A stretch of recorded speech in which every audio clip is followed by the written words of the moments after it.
Okay, let's dive into this explainer because episode 5 of The Unopenable Room completely shatters everything we thought we knew. We're picking up right where the tension left off, dropping straight into a thick, suffocating atmosphere of mystery. So no slow introductions today. We are getting right to the core of the dark secrets this hotel has been hiding for decades. So what is hidden in room 404? That's the question burning in Ayanle's mind, and honestly, ours too. The episode kicks off with incredible internal tension. The manager tells Ayanle, "You are not the first person she called by name." And before Ayanle can even process that, the manager looks right at Marion, the receptionist, and orders her to lock the front door of the hotel. You can hear the heavy click of the deadbolt. The outside world is completely shut out. Then the manager leads Ayanle away from the lobby, down into a cramped back office filled with dusty cabinets and decades of old paperwork, moving steadily toward a hidden truth. Which brings us to the secret box. The manager locks the office door from the inside, reaches into his pocket for a small key, and opens a bottom cabinet. He pulls out an old, beat-up metal box. When Ayanle asks what's inside, the manager's response is deeply unsettling.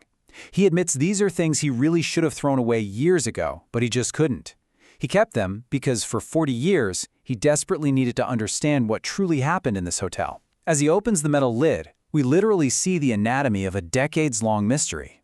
Inside are old, yellowed papers, loose photographs, a scattering of rusted keys, and a heavy, black logbook.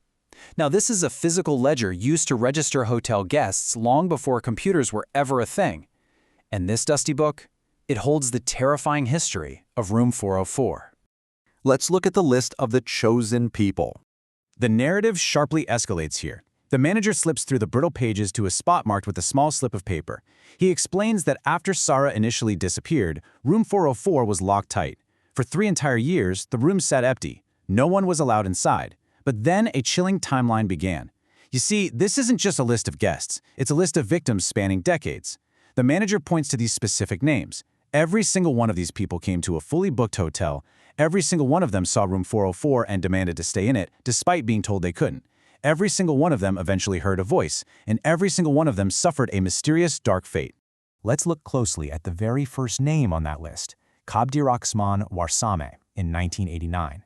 The manager recounts how Kabdiraxman checked in and in the middle of the night reported that a woman knocked on his door. The very next morning, he abruptly left the hotel. But here's the horrifying part. 3 days later, his family arrived at the hotel desperately searching for him. He never made it home. The police investigated, but Kabdiraxman was never found. This established a fatal, inescapable pattern for anyone who stepped into room 404. Next up, the unusual photos. Ayanle is absolutely horrified, asking if they all just disappeared. The manager replies, "Some vanished, others did not." When Ayanle presses him on what happened to the others, the manager doesn't answer with words. Instead, he shifts the focus to physical evidence. Reaching back into the metal box, he pulls out 5 distinct photographs and slowly places them one by one on the desk in front of Ayanle. I want you to mentally examine these photos right alongside Ayanle. At first glance, they just look like ordinary pictures of the 5 victims, Kabdiraxman, Mohammed, Farax, Nimco, and Saluk. But as Ayanle looks closer, a terrifying pattern emerges. Plus, the dates on the photos show they were taken months, sometimes years, before any of these people ever set foot inside the hotel. And here is the paranormal twist that turns this from a mystery into a nightmare. In every single one of those photos, hiding in the background is the same woman, Sarah. In Kabdiraxman's photo, she's standing right behind him. In Nimco's, she is visible through a window in the background. Her face is exactly the same in every single shot. Sarah was lurking in the background of every victim's life long before they ever checked into room 404. Now, what's really interesting about this is it introduces a profound psychological terror. Ayanle asks how this is even possible, and the manager delivers this chilling realization. He says that for 40 years he tried to understand this, and he finally realized one thing: the illusion of free will. These victims thought they were just booking a hotel room by chance. But the manager believes, undeniably, that they were chosen. They were marked. A heavy silence falls over the cramped office. Ayanle is sitting there, processing that he too might have been chosen. He asks, "And me?" The manager simply says, "I don't know." And exactly at that second, the office phone rings. It's a heart-stopping moment. The manager slowly picks it up. Silence on the other end. Then Sarah's voice comes through the receiver. She doesn't ask for Ayanle this time. She delivers a single, terrifying command. Show him the 6th photo. Which brings us to the 6th photo and the secret.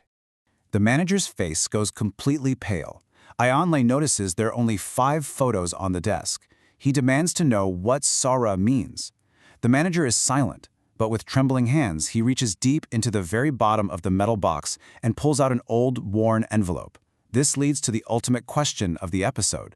Before turning the photo over, the manager looks at Ayanle and tells him something deeply unsettling.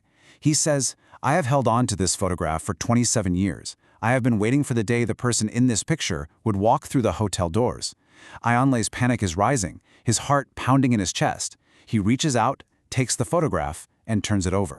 So the crucial point is the massive plot twist revealed right here. The photograph shows a young boy, maybe 6 or 7 years old, standing right next to Sara. It's not just any boy. Ayanle recognizes his own face, his own eyes, even the small, distinct scar above his left eyebrow. Written at the bottom of the photo is one name, Ayanle, and the date, 1999. And this brilliantly illustrates the horrifying paradox our main character is now trapped in. Ayanle is staring at photographic proof of himself standing next to a ghost 27 years ago. His voice breaks as he looks at the manager and stammers, "I've never been to this hotel." The manager looks back at him with quiet, devastating certainty and replies, "I know." Ayanle has zero memory of this event, yet the physical proof is right there in his hands. But the revelations aren't over. Ayanle notices there is handwriting on the back of this 27-year-old photograph.